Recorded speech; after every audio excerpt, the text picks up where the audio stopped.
প্রিয় দর্শক, সংবাদপত্রে বাংলাদেশ অনুষ্ঠান থেকে আমি রেজানুর রহমান আপনাদেরকে স্বাগত জানাচ্ছি। বিভিন্ন জাতীয় দৈনিকে প্রকাশিত খবরের বিশ্লেষণ নিয়ে আমাদের আজকের এই অনুষ্ঠানে অতিথি হিসেবে উপস্থিত আছেন নাগরিক সংহতির সাধারণ সম্পাদক শরীফুজ্জামান শরীফ। শরীফ, আপনাকে স্বাগত অনুষ্ঠানে। পত্রপত্রিকায় প্রকাশিত কয়েকটা গুরুত্বপূর্ণ শিরোনাম আপনাকে আমি একটু পড়ে শোনাই, তারপর আলোচনায় যেতে চাই। প্রথম আলো, সংস্কার প্রশ্নে ঐক্যমত্যের উপর জোর, জাতিসংঘের গোলটেবিল। এক একটি ট্রেন ধুতে ব্যয় 1,30,000 টাকা। সুপারিশ নিয়ে পুলিশে ক্ষোভ, বলবেন প্রধান উপদেষ্টাকে। দৈনিক সমকাল, মানব পাচারের কান দেশেই টান দেওয়ার কেউ নেই। 41 দেশের উপর ভ্রমণ নিষেধাজ্ঞার চিন্তা ট্রাম্পের। দলগুলোর নানা মত, গুতেরেস চান ঐক্য। কালের কণ্ঠ, সংলাপে সহযোগিতায় প্রস্তুত জাতিসংঘ। চট্টগ্রামের আঞ্চলিক ভাষায় প্রধান উপদেষ্টার ভাষণ, উচ্ছ্বসিত রোহিঙ্গারা ঘরে ফেরার স্বপ্ন। দৈনিক যুগান্তর, দ্রুত সংস্কার শেষে নির্বাচনের কথা বলছে বিএনপি। অবিশ্বাস্য ঋণ জালিয়াতি, সালমানের প্রভাবে খেলাপির অঙ্ক অর্ধেকের কম। বাংলাদেশ প্রতিদিন, বিএনপিতে হচ্ছেন 3 মহাসচিব, শুভেচ্ছায় সিক্ত বাংলাদেশ প্রতিদিন। দৈনিক ইত্তেফাক, ঐক্যমত্য হলে সহায়তা দেবে জাতিসংঘ। রোহিঙ্গাদের মানবিক বিপর্যয় এড়াতে আরও সহায়তার আহ্বান জাতিসংঘ মহাসচিবের। মানব জমিন, সিলেটের 4 খলিফা এখন কোথায়? আমাদের সময়, সংস্কারে একমত সব দল, জাতিসংঘকে বার্তা। খবরের কাগজ, জাতীয় সংলাপে সহায়তা করতে প্রস্তুত জাতিসংঘ। আমার দেশ, বুয়েটে আবরার হত্যার পরিবেশ সৃষ্টি শাহবাগীদের চেতনায়। দেশ রূপান্তর, সন্ধিক্ষণে সহায়তায় প্রস্তুত জাতিসংঘ। সংস্কার দ্রুত শেষ করে নির্বাচনের কথা বলছে বিএনপি। দৈনিক দিনকাল, আগামী নির্বাচন পৃথিবীতে নজির সৃষ্টি করবে জাতিসংঘ মহাসচিব। কালবেলা শিরোনাম, কূটনীতিক পাড়ায় গুরুত্ব বেড়েছে জামায়াতের। রাজনীতিকরাই ঠিক করবেন সংস্কার কিভাবে, কতটুকু। সময়ের আলো, বিএনপি ছাড়া বেশিরভাগ দল সংস্কার আগে চাইল। ঋণের পরবর্তী কিস্তি মিলবে কবে? রূপালী বাংলাদেশ, ফ্যাসিবাদের প্রেতাত্মা এখনো পররাষ্ট্রে। দৈনিক করতোয়া, নির্বাচন ও সংস্কারে গুরুত্ব, জাতীয় সংলাপে প্রস্তুত জাতিসংঘ। দৈনিক ইনকিলাব, কিভাবে ফিরবে পাচারের অর্থ? নির্বাচন কেন্দ্রিক সংস্কার করে দ্রুত নির্বাচনের দাবি বিএনপির। বাংলা বাজার পত্রিকা, আগামী নির্বাচন বিশ্বে নজির সৃষ্টি করবে। দৈনিক জনকণ্ঠ, বাংলাদেশের টেকসই ভবিষ্যৎ রচনায় সহায়তা করব, যৌথ সংবাদ সম্মেলনে অ্যান্তোনিও গুতেরেস। শরীফ, শিরোনাম শুনলেন। আমাদের পত্রপত্রিকার জুড়ে জাতিসংঘ মহাসচিবের বক্তব্যের যে গুরুত্বপূর্ণ অংশ, সেগুলোই সংলাপ শিরোনাম হয়েছে। তিনি বলেছেন, বাংলাদেশের টেকসই ভবিষ্যৎ রচনায় সহায়তা করব, নির্বাচন সংস্কারে গুরুত্ব, জাতীয় সংলাপ করতে প্রস্তুত জাতিসংঘ, আগামী নির্বাচন বিশ্বে নজির সৃষ্টি করবে। আবার একই সাথে বিভিন্ন দলের মতামত আছে, এইটা নিয়ে আমরা পরে আলাপ করব। কিন্তু এই যে জাতিসংঘ মহাসচিব যে কথাগুলো বললেন, কি আশাবাদ করতে পারি আমরা? আপনাকে ধন্যবাদ, দর্শক শ্রোতাদেরকে ধন্যবাদ। আপনি শিরোনামগুলো পড়ছিলেন আর আমি ভাবছিলেন, হাসছিলাম এবং ভাবছিলাম। হাসছিলেন? জি, আচ্ছা। যে আমরা কতটা কেউকে প্রশংসা করতে গিয়ে হিতাহিত জ্ঞান হারিয়ে ফেলি, তাই না? জাতিসংঘ এখানে সংলাপ করবে, মধ্যস্থতা করবে কেন? বাংলাদেশ কি সেই ধরনের একটা জায়গায় পৌঁছে গেছে যে এখানে রাজনৈতিক দলগুলোর মতামত একটা জায়গায় টেবিলে বসানোর ক্ষেত্রে কোনো রকমের প্রবলেম কি আমরা দেখছি? কেউ কেউ তো নানা ধরনের কথা বলছেন, ভিন্নমত থাকতেই পারে, ভিন্নমত আপনার থাকতে পারে, কিন্তু এমন কোনো জায়গায় এখনো বাংলাদেশ যায়নি যে সেখানে জাতিসংঘকে মধ্যস্থতা করতে হবে এখানে আন্দোলনকারী অভ্যুত্থানের একটা জায়গায় নেওয়ার জন্য। তারা বাংলাদেশে এসে বেশ রিয়াক্টিভ কতগুলো জায়গায় আমরা ভূমিকা দেখছি। জাতিসংঘর আসলে কি করার আছে? গাজায় সে কি করতে পেরেছে?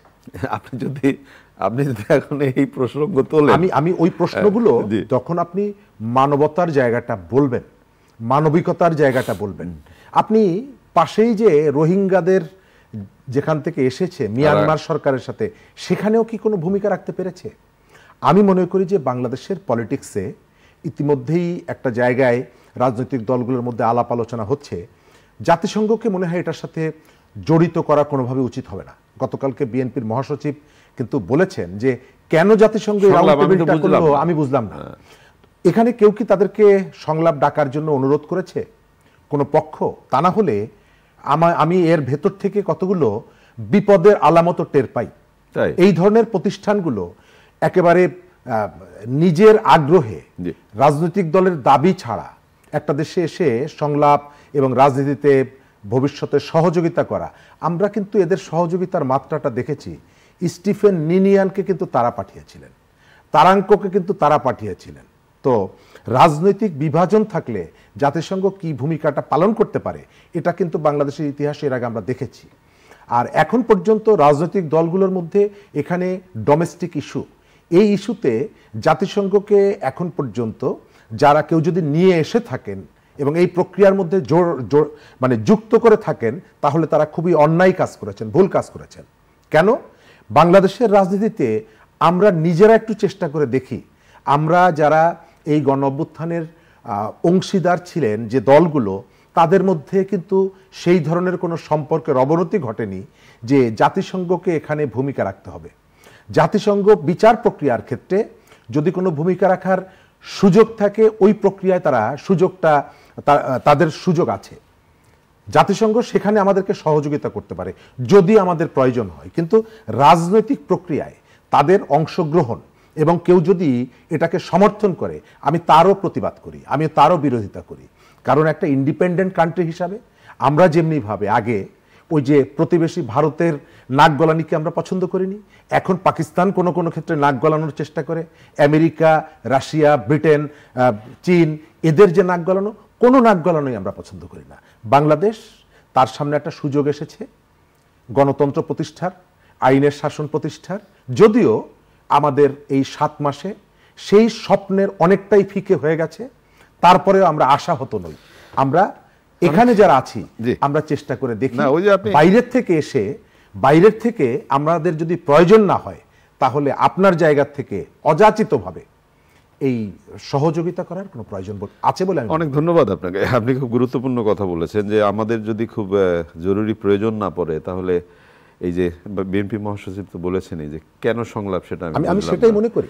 তো যাই হোক, ভবিষ্যতে কি হবে সেটা বোঝা যাবে। কিন্তু যে কারণে জাতিসংঘ মহাসচিব এলেন, রোহিঙ্গা ক্যাম্পে যাবেন, 1 লাখ মানুষকে ইফতার করাবেন, এই সংবাদগুলো হলো এবং সেখানে হলো, এবং আমাদের মাননীয় প্রধান উপদেষ্টা আঞ্চলিক ভাষায় তাদের উদ্দেশ্যে বক্তৃতাও করলেন। তো এখন প্রশ্ন হলো যে উচ্ছ্বসিত রোহিঙ্গারা ঘরে ফেরার স্বপ্ন কি হবে বাস্তব? ধন্যবাদ। আমি গতকালকেও একটা টেলিভিশনে এটা নিয়ে কথা বলেছি। রোহিঙ্গা ইস্যুটা এটা রিজিওনাল ইস্যু না, এটা ইন্টারন্যাশনাল ইস্যু। এর সঙ্গে মাল্টি ক্লাসের একটা এনগেজমেন্ট আছে।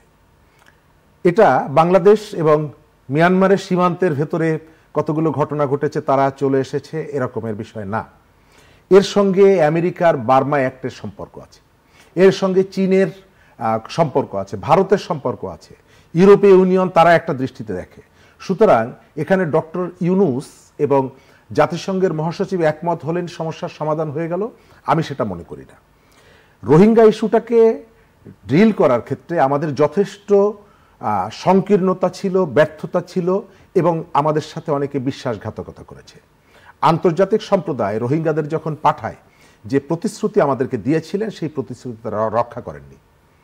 যে প্রতিশ্রুতি দিয়েছিলেন সেই প্রতিশ্রুতি তারা রক্ষা করেননি। যদি রক্ষা করতেন, তাহলে আজকে এই যে মহাসচিবের আসার পরে বেসিক যে জিনিসটা নিয়ে আলোচনা হচ্ছে, নিশ্চয়ই জানেন, একজন রোহিঙ্গার খাবারের জন্য 8 টাকা বরাদ্দ, অথচ এই রোহিঙ্গাদেরকে যে সহযোগিতা করার কথা বলে এখানে পাঠানো হয়েছিল, যদিও এই ধরনের সহযোগিতা হয়তো অনন্তকাল থাকে না, আমাদেরও যারা রোহিঙ্গাদের আসার সময় ক্ষমতায় ছিলেন, তাদেরও ভাবনার জায়গায় একটা ত্রুটি ছিল। শেখ হাসিনা বলেছিলেন যে তার বোন তাকে বলেছে যে আমরা ভাত খাওয়াতে পারবো না কেন। দ্বিতীয়ত হচ্ছে আমরা পুরো দায়টা তাদের উপরে চাপিয়ে দিয়েছি। যদিও সেই পরিস্থিতিতে রাজনৈতিক দলগুলোর পক্ষ থেকে সীমান্ত খুলে তাদেরকে আসার জন্য দাবি তোলা হয়েছিল। বেগম খালেদা জিয়া তখন লন্ডন ছিলেন, প্রেস কনফারেন্স করে বলেছিলেন, অন্যান্য রাজনৈতিক দলগুলো তারা বলেছিল, এবং ওই মুহূর্তে এটা না বলাটাই ছিল একটা অমানবিকতা। আমরা জায়গা দিয়েছি, কিন্তু পরবর্তীকালে এই রোহিঙ্গা ইস্যুটাকে, এদেরকে প্রত্যাবর্তন, নিরাপদ প্রত্যাবর্তনের যে বিষয়টা, এইটাকে সরকারের পক্ষ থেকে অন্যান্য যে পলিটিক্যাল পার্টিগুলোকে যুক্ত করা, এটাকে একটা জাতীয় ইস্যু বানানোর ক্ষেত্রে আওয়ামী লীগ ইচ্ছা করে সেই কাজটি করেনি। সে দেখাতে চেয়েছে যে এই সমস্যাটা আমরা একারাই সমাধান করব এবং আমরা নোবেল নিয়ে আসবো এর ভেতর থেকে। আপনি আজকে নোবেল প্রসঙ্গ তুললেন, একটি পত্রিকা শিরোনাম করেছে আর কি, হাসিনার নোবেল মোহে রোহিঙ্গাদের আনা। এটা একটা ভুল এবং এর পেছনে একটা বিদ্বেষ আছে। হাসিনা কিন্তু একা আনতে চায়নি, আমি যেটা বললাম, কিন্তু তার দৃষ্টিভঙ্গিটা ভুল ছিল। ওই সময়ে বাংলাদেশের মধ্যে সোশ্যাল মিডিয়াতে আমরা বলিনি যে আমাদের প্রয়োজনে আর একটা বিয়ে করে আমাদের বাড়িতে রাখবো একজন করে, অর্থাৎ সেই ধরনের একটা ওয়েব সৃষ্টি করা হয়েছিল এবং এর পেছনে একটা পরিকল্পনা ছিল। আপনি খেয়াল থাকার কথা, সেই সময়ে সোশ্যাল মিডিয়ায় নানা রকমের বিকৃত ছবি, নির্যাতনের, একেবারে অঙ্গহানি, শরীরের অর্ধেক নাই, এটা ছড়িয়ে দিয়ে একটা ইমোশন ক্রিয়েট করা হয়েছিল। যদিও আমি আবার বলি, ঘটনাটা ছিল খুবই অমানবিক। আপনি আপনার প্রতিবেশী ঘরে সারা দিন যদি আগুন জ্বলে, আপনি শান্তিতে থাকতে পারবেন না। আমরাও কিন্তু যখন ৭১ সালে বিপদে পড়েছিলাম, আমরাও কিন্তু একটা দেশে গিয়েছিলাম। না, ওই মানবিক ব্যাপারটাই কিন্তু খুব গুরুত্বপূর্ণ। আমি সেটাই, ওই সময় সেটা আলোচনা এসেছিল। তো আমি এর কনক্লুশনটা টানবো এই জায়গাটায়, আওয়ামী লীগের পক্ষ থেকে বা শেখ হাসিনার সরকারের পক্ষ থেকে এই ইস্যুটার সঙ্গে সবাইকে যুক্ত করা এবং একটা ন্যাশনাল কনসেনসাস তৈরি করা, যেটা অন্যান্য দেশগুলোতে করে, সেটি যেমন আমরা করি। আবার বাংলাদেশের যে পলিটিক্যাল পার্টিগুলো এই ইস্যুটা শেখ হাসিনা একাই সমাধান করবে, এটি রেসপন্সিবিলিটি তার, এই ধরনের একটা দৃষ্টিভঙ্গিও ছিল। এবং আমি অনেকের কাছে জিজ্ঞেস করেছি যে আপনারা তো রাজনৈতিক দলের পক্ষ থেকে, আপনাদের দলের পক্ষ থেকে অনেক ইন্টারন্যাশনাল কমিউনিটির সাথে বৈঠক করেন, দেশগুলোর সাথে বৈঠক করেন, আচ্ছা সেই সমস্ত বৈঠকে রোহিঙ্গা ইস্যুটাকে আপনারা তোলেন?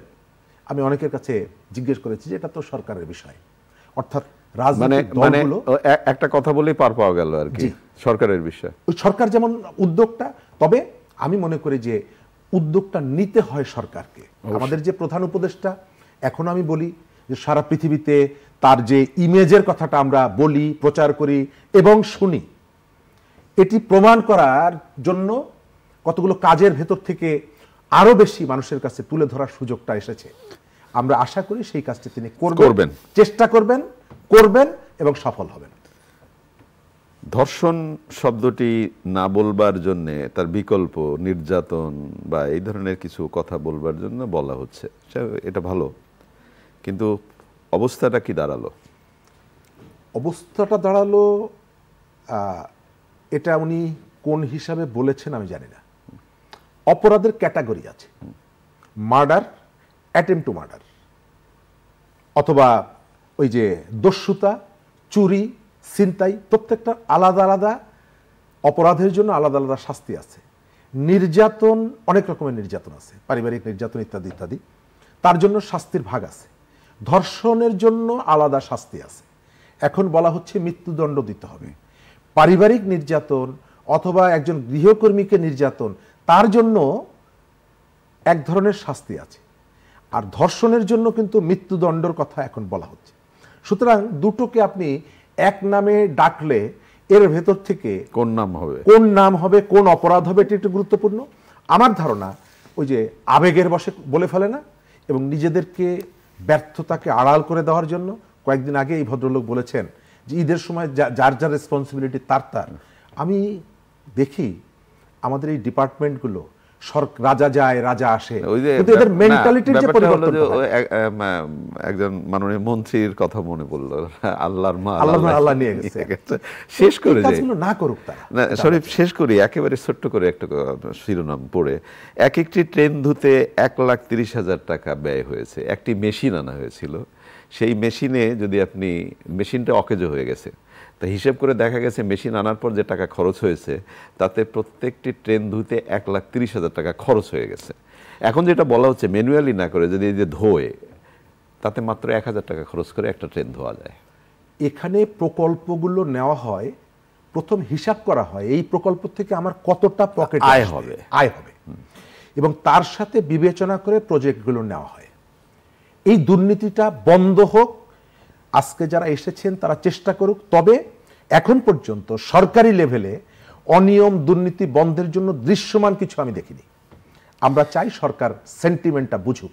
অনেক অনেক ধন্যবাদ আপনাকে। প্রিয় দর্শক, আমরা শেষে যে আলোচনাটি করলাম, বাংলাদেশের ট্রেন ব্যবস্থা, ট্রেন মানুষের সাশ্রয়ী, একেবারে সাশ্রয়ী পরিবহন, এই পরিবহনটির দেখভালটা খুবই জরুরি। ভালো থাকবেন। খোদা হাফেজ।